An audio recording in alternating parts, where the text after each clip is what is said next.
The rain hammered against the windows of the Golden Crest restaurant like angry fists demanding entry. Inside, beneath crystal chandeliers that cost more than most men earned in a year, Paul Okonkwo sat across from the woman he foolishly called his queen, Dorcas. Her name tasted like honey once. Now it burned like poison on his tongue. Happy birthday, my love, Paul whispered, sliding a small wrapped box across the white tablecloth.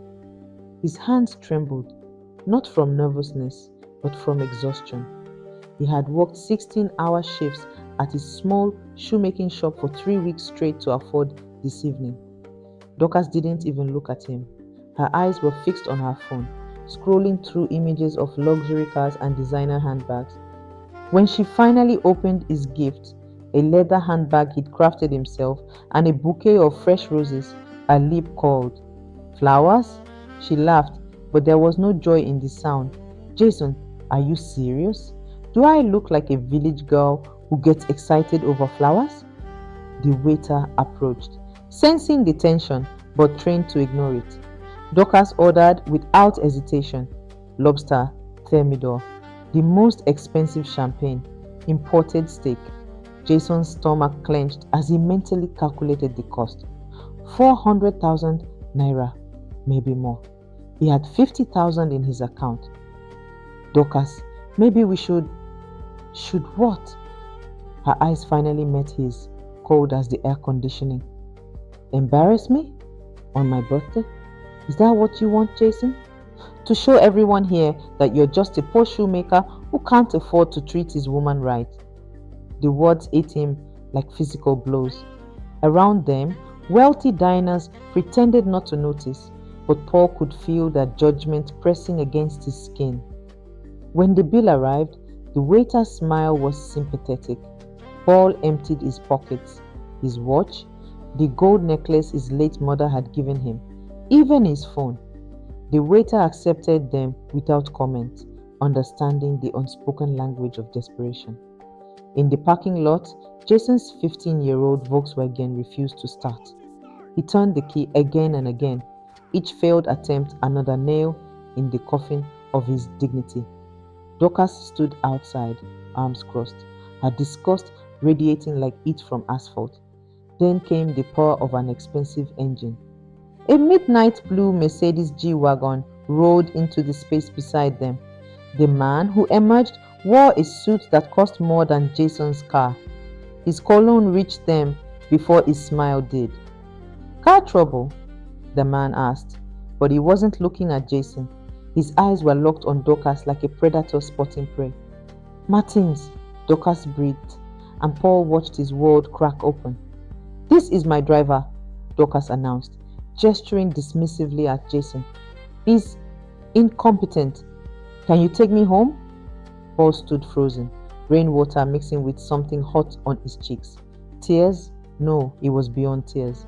Dorcas, please. She was already climbing into Martin's car, her laughter floating back to him like broken glass.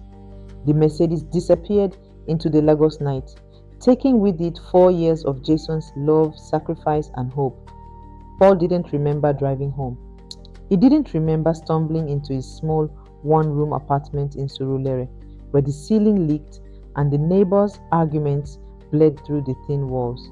He only remembered waking up 3 days later in Lagos General Hospital, tubes in his arms and a doctor's concerned face hovering above him. Extreme exhaustion, the doctor said. Malnutrition, stress-induced cardiac episode. Mr. Okonkwo, your body shut down. If the neighbor hadn't found you... But Paul wasn't listening. His phone? No, he'd given away his phone. He had nothing. He was nothing. A nurse brought him a cup of water. Her name tag read Vanessa. You need to rest, she said gently. Her voice carried the melody of someone from the east, perhaps Enugu. Whatever you're carrying is too heavy for one man. Paul wanted to laugh. How could he explain that he'd carried a woman's dreams on his back until his spine bent? That he'd poured his future into someone else's present? I saved a man once, he whispered, more to himself than to her. Does that count for anything? Vanessa paused in adjusting his IV drip. Tell me. So he did. 6 months earlier, Paul had been walking home from his workshop when he heard the roar of an angry crowd. In Lagos, such sounds meant one thing: mob justice. A man was on the ground, called into himself as fists and feet rained down. The crowd chanted, "Thief! Thief!" Something in Jason's chest tightened. He pushed through the bodies, his voice rising above the chaos. "Stop! What did he steal?" "Phone!" someone shouted. "We caught him." "Where's the phone?" Paul demanded. Silence, then murmuring.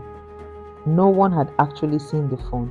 Paul pulled the bleeding man to his feet, using his own body as a shield. "If you have no evidence, you have no right to kill him. This is murder, not justice." The crowd, shamed by his words, dispersed.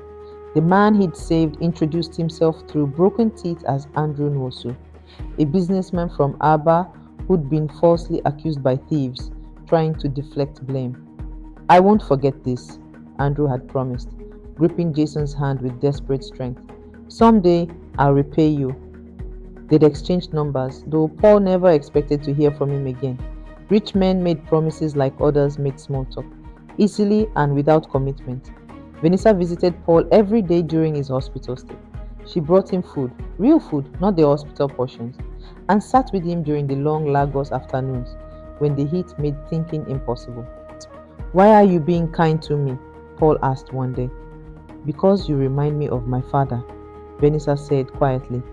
"He was a shoemaker too, worked himself to death trying to provide for us. I became a nurse because I was tired of watching good men kill themselves for people who don't appreciate them." On his discharge day, Vanessa did something unexpected. She gave him her number. "For months," she said firmly. "I'm giving you 4 months to prove that you're more than the man that woman made you believe you are. Build your business, find yourself, then call me." It was challenge and invitation combined, wrapped in the kind of respect Paul had forgotten existed.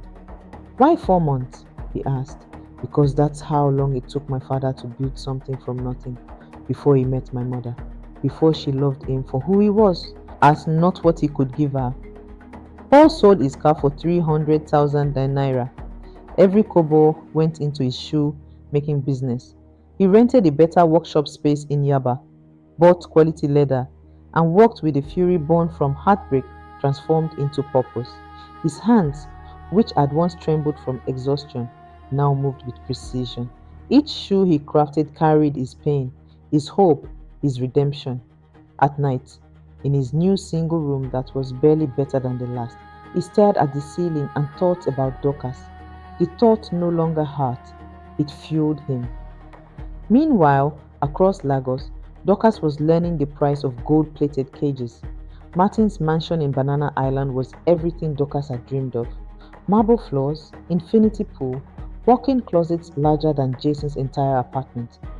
For 2 weeks, she lived like royalty. I am posting filtered photos on Instagram with captions about knowing her worth and upgrading. Her friends envied her. Her family congratulated her for finally finding a real man. Then the mask slipped. It started small. A comment about her makeup being too cheap, a slap disguised as playful. Then came the night Martins came home drunk and angry about a business deal gone wrong. The backhand sent Dorcas crashing into the glass coffee table. Blood bloomed across the white carpet like tragic flowers. "You think you're special?" Martin snarled, standing over her. "You're just another pretty face. I have 3 girls like you. When I'm bored, you're out." Dorcas learned that luxury had a price, and she was paying it with pieces of her soul. She thought about Jason, gentle Jason, who had never raised his voice, who had worked himself sick trying to make her happy. She'd thrown away a diamond because she was blinded by broken glass that sparkled. But pride is a prison with invisible bars. She couldn't go back, not yet.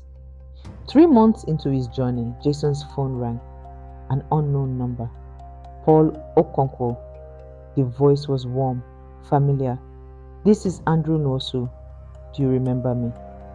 The man from the mob, the businessman Paul had saved. "I've been looking for you," Andrew continued. "I owe you my life. I owe you more than I can ever repay, but I'd like to start. Andrew owned a chain of retail stores across Nigeria.